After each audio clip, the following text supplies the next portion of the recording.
खासमा कुरो के हो भने धेरै साथीले भने तैँले त्यो भिडियो बनाउनको लागि स्वाङ पारिस भिडियो एडिटिङ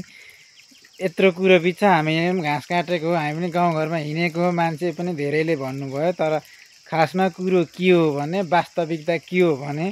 कुरो जताततै पाइन्छ सबैको एकैतालमा यत्रो कुरो बिच्दैन पनि मेरो चाहिँ के हो भने म चाहिँ अलिकति आइडिया लगाउँछु के आइडिया लगाउँछु भने अब घाँस काट्न जाँदा त्यो कुरो भएको एरिया जाँदा चाहिँ अब कुरो टिपेर सकिँदैन दिनै पछि कुरो टिपेर सकिँदैन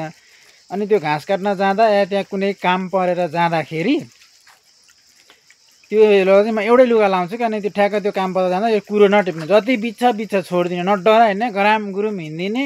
जति बिच्छ छोडिदिने अनि आउने फुकाल्ने लाउने फेरि अर्को लुगा लाउने अनि फेरि त्यहाँ कुनै घाँस काट्न जाँदा होस् या अब कुनै काम परेर जाँदा वा खेतीमा जाँदा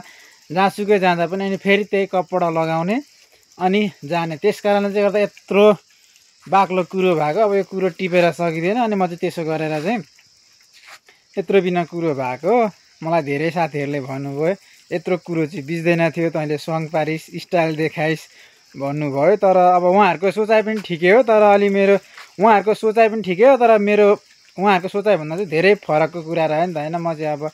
जुन कुरो हुने एरिया जहाँ कुरो हुन्छ त्यो एरियामा जाँदा चाहिँ नयाँ लुगा नयाँ भन्छ नि यस्तो लुगा लाएर जान्छु अनि फेरि फुकाल्छु मेरो चाहिँ टिप्ने चलन छैन सो साथीहरू अनि हजुरहरूलाई भिडियो के कस्तो लाग्यो जे जस्तो लाग्यो नि भिडियोमा यसरी कमेन्टमा प्रतिक्रिया दिन नभुल्नु होला अब यस्तै गाउँघरको होइन खतरा भ्लगहरू दिन डेली अब गाउँघरको कन्टेन्ट होइन गाउँघरमा के घटना घट्दैछ होइन गाउँघरको रीतिथिति गाउँघरको परिस्थिति गाउँघरको चालचलनको बारेमा चाहिँ म एकदम भ्लग भिडियो बनाउने गर्दछु सो त्यसैले यस्तै भ्लग भिडियो हेर्नको लागि चाहिँ मेरो जानकारी युट्युब च्यानलमा जोडिनु होला म चाहिँ गाउँघरको एकदम खतरा भ्लगहरू अब यस्तै घटनाहरू परिस्थितिहरूलाई परिवेशहरूलाई समेटेर भ्लग भिडियो बनाउने गर्दछु सो त्यसैले यस च्यानललाई सब्सक्राइब गरी जोडिराख्नु होला मलाई धेरै व्यक्तिहरूले नि भन्छन् त भ्लग बनाउँछस् यस्तो गर्छस् त्यस्तो गर्छस् न तैँले भ्लगबाट इन्कम गर्न सक्छस् न पैसा कमाउन सक्छस् तैँले भ्लग बनाउन थालेको 4-5 वर्ष भइसक्यो के ख्यासेको छस् भनेर भन्नुहुन्छ मेरो उद्देश्य चाहिँ त्यो होइन के जसरी पनि पैसा कमाउने भ्लगबाटै भन्ने मेरो उद्देश्य होइन अब मलाई धेरै साथीहरूले चाहिँ अब गाउँघर त रित्तो छ गाउँघर छोडेर जाने धेरै साथीहरू विदेशमा हुनुहुन्छ परदेशमा हुनुहुन्छ त्यस्ता साथीहरूले चाहिँ भिडियो बना भनेर अब धेरै भ्युज नगइन अब 50-60 जनाहरूलाई चाहिँ अब धेरै चासो गर्नुहुन्छ कि अब त्यो भिडियो बनाएर हाल गाउँघरको बारेमा अब चिज हुन्छ नि त विदेशमा बस्ने मेरो गाउँ कस्तो भयो होला यो गाउँ कस्तो भयो होला पहिले कस्तो थियो अहिले कस्तो हुँदैछ भनेर म अपडेट मात्र गराउने मेरो त्यो ठुलो पैसा कमाउने उद्देश्य पनि होइन त्यो तपाईँहरूले नसोच्नु होला अब तपाईँहरूको सोचाइ गलत हो मलाई अब असम्भव पनि छ पैसा कमाउनु त पैसा कमाउने हो भने त अब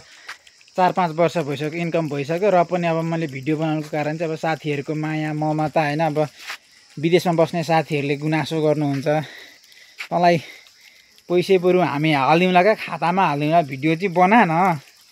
कुनै फरक भएन अब तँलाई कमाउन सकिन्छ त बरु अलिअलि तँलाई लु हामी खातामा चिया खर्च हालिदिउँला तर भिडियो बनाउन नछोड भन्नुहुन्छ त्यस कारणले मात्र म गाउँघरको अपडेटहरू गराउने गर्छु गाउँघरको भिडियोहरू बनाउने गर्छु सो त्यसैले हजुरहरू पनि धेर थोर माया गरिदिनु होला सपोर्ट गरिदिनु होला साथ दिनु होला भन्दै अब आजकोबाट भिडियोबाट बिदा लिने बेला भइसकेको छ अब नेक्स्ट पार्टमा चाहिँ अब बब्बाल भ्लग आउने छ सो त्यसैले च्यानललाई सब्सक्राइब गरी जोडिएर बसिराख्नु होला भन्दै आजको भिडियोबाट बिदा लिन्छु ओके बाई